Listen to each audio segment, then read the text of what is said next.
আসতে আমি দিনে ৰাতিয়ে কষ্ট কৰি থাকোঁ আৰু গুৰুজনাই কৈছে সেই সুখটো তুমি অনায়াসে লাভ কৰিবা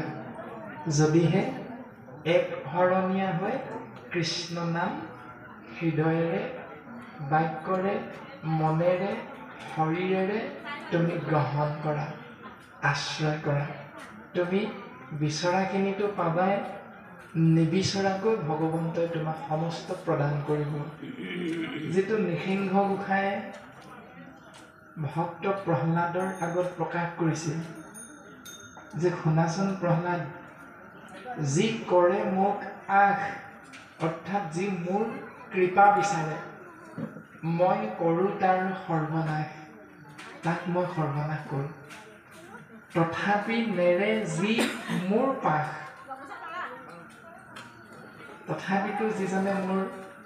চিন্তাৰ পৰা আঁতৰি নাযায় মই তাৰ দাসৰো দাস আৰু ভগৱন্তক সেইজনৰ একেবাৰে দাসৰো দাস হৈ যায় প্ৰথম অলপ কষ্ট হয় সেইটো ভগৱন্তৰ পৰীক্ষা মুকুতি সুখটো কৰি ভকতি শিৱৰ নভজে কৃষ্ণক লোক কিনো কৰ্মজৰ মুকুতি সুখতকৈ ভক্তি হ'ল শ্ৰেষ্ঠ অৰ্থাৎ কৰ্ম ফল বাঞ্ছা কৰাতকৈ গুৰুজন বস্তুৱে কৈছে কৰ্ম শ্ৰেষ্ঠ ফল শ্ৰেষ্ঠ নহয় তুমি ফলটো কি পাবা কি নাপাবা সেইটো ডাঙৰ কথা নহয় তুমি কৰ্মটোত অৱতীৰ্ণ হৈছা সেইটো কিন্তু অতিকৈ ডাঙৰ কোৱা আৰু কৰাৰ মাজত পাৰ্থক্য আছে আৰু বৰ্তমান পদে ক'লে যে মুকুতি সুখতকৈও ভকতি হ'ল শ্ৰেষ্ঠ কৰি ধৈৰ্য ধৰিবা এটাই ভাবিবা আজি পুৱাৰ ভাগতে সমস্যাটো হ'ল যিহেতু সন্ধিয়া পৰ্যন্ত সমস্যাটো সমাধান হৈ যাব প্ৰথম চিন্তা কৰিবা এইটো তাৰপাছত সন্ধিয়ালৈকে যেতিয়া সমস্যাটো সমাধান নহ'ল তেতিয়া পুনৰ ভাবিবা ৰাতিপুৱাৰ আগত সমস্যা সমাধান হৈ যাব মই এনেহে চিন্তা কৰি আছোঁ তাৰপাছত দেখিবা ৰাতিপুৱা সমস্যাটো সমাধান নহ'ল লাহে লাহে ভাবিবা আজি দিনটোৰ ভিতৰত সমস্যাটো নিশ্চয় ঈশ্বৰে সমাধান কৰি দিব এই বুলি ভাবি তুমি সমস্যাৰ চিন্তাটোৰ পৰা লাহে লাহে আঁতৰি নিজৰ কৰিব লগা কৰ্মটোত ব্যস্ত হৈ যাবা তেতিয়া কৰ্মটোৰ চিন্তা তুমি পাহৰি যাবা আৰু লাহে লাহে সমস্যাটো কমি আৰু লাহে লাহে তুমি কি কৰিবা 3 নম্বৰ মোৰ মন্ত্ৰটো হ'ল সকলোখিনি ঈশ্বৰৰ ইচ্ছা বুলি তুমি ঈশ্বৰক অৰ্পণ কৰি দিবা তুমি 2 ঘণ্টাৰ পাছত অনাদিল সুখ লাভ কৰিব পাৰিবা ঈশ্বৰৰ ইচ্ছাতে হৈছে মইতো নাই কৰা মোকো ময়ো মৰিম ঈশ্বৰৰ ইচ্ছা এইটো যেতিয়া তুমি ভাবিব পাৰিবা ঈশ্বৰৰ প্ৰতি তোমাৰ ভাৱনাটো অতিকৈ সুদৃঢ় হৈ যাব আৰু তেতিয়া সমস্যাৰ পৰা পৰিত্ৰাণ পাই যাবা গতিকে আমাৰো এতিয়া 7মহীয়া কেঁচুৱা আছে আৰু কেঁচুৱাটো মাজে মাজে জ্বৰ কাহ পানী লগা এইবিলাক হৈয়ে থাকে গতিকে দেউতাক যদি সেই পানী কেঁচুৱাটোৰ ওচৰত নাথাকে অকলশৰীয়াকৈ মাকে চম্ভালি ল'বলৈ অকণমান দিগদাৰ হয় আপোনাৰ এনেই গৃহস্থী ধৰণৰ মানুহ তথাপিতো আমি সেই পানী কেঁচুৱাটো এৰি আপোনালোকৰ মাজত দিনে ৰাতিয়ে কিন্তু অনুষ্ঠানেই কৰি থাকোঁ হয়তো ভাবিব পাৰে অনুষ্ঠান কৰিলে পইচা পায় সেইটো ভাৱনা আহি যাব পাৰে কিন্তু লক্ষ্য উদ্দেশ্য পইচা নহয় লক্ষ্য উদ্দেশ্য হ'ল গুৰুজনা শাস্ত্ৰসন্মত দেৱতা তীৰ্থটো কৰি ভকত এখেতৰ ভকতক ভজিলে বিচৰণ কৰ্ম যায় আৰু সেই সূত্ৰে আজি 4 বছৰ দিন না জ্বৰ হৈছে না পানী লগা হৈছে না কাহ হৈছে না এই সদায় কৈ থকা ঈশ্বৰৰ কৃপাত ওলাই থকা মুখতেৰে মাতটো কোনোদিন কিন্তু ভগা নাই আপোনালোকে হয়তো মোবাইলত শুনোতে সেই মাতটো একেটাই পাই থাকে নিচিনা এই যে ব্যৱস্থাখিনি সকলো ঈশ্বৰৰ ইচ্ছা গতিকে আমি ভাবিলেই উত্তৰটো লাভ কৰিব পাৰিম আমাৰ পৰম পূজনীয় পিতৃদেৱে সেই প্ৰশ্নটোকে সুধিছে যে মায়াতটো আমি সকলো আছোঁ শুদ্ধ আমি সকলো মায়াত আছোঁ কিন্তু মায়াই আপোনাক মোক বশ কৰিব পৰাকৈ আমি থাকিব নালাগে, আমি মায়াক বশ কৰিবলৈ চেষ্টা কৰিব লাগিব। চেষ্টা কেনেকৈ? ঈশ্বৰৰ নামৰ কাৰণে।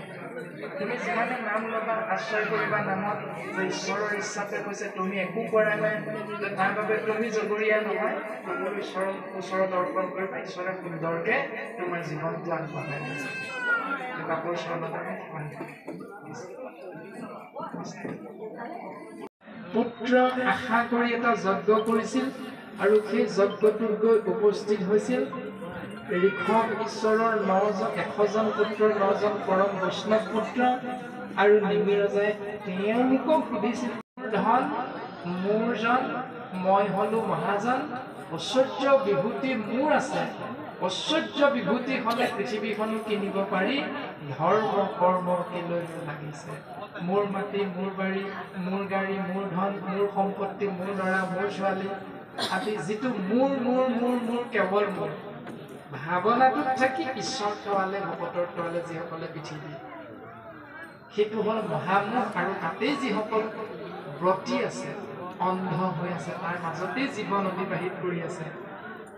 সি খবৰ একো কালে নুগুচয়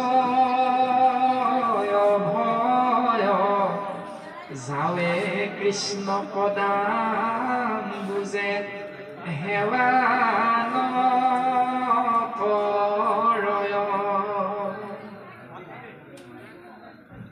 যদি ছোৱালী দুজনী দেউতাকে যদি 1.5 লাখ টকা দৰমহা পায়, চিন্তা হৈ গ'ল, ল'ৰা এটা নাই নহয়, এইকেইজনী পঢ়াই শুনালেনো কি হ'ব, প্ৰথম চিন্তা। দ্বিতীয়তে ইহঁতকে ভালকে পঢ়াওঁ,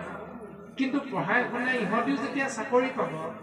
নিজৰটো দৰমহাটো থাকিলেই, আকৌ ছোৱালীকেইজনীও চাকৰি পালে, এতিয়া ভাল জোঁৱাই এটা কেনেকে পাম, এইটো চিন্তাত থাকিলে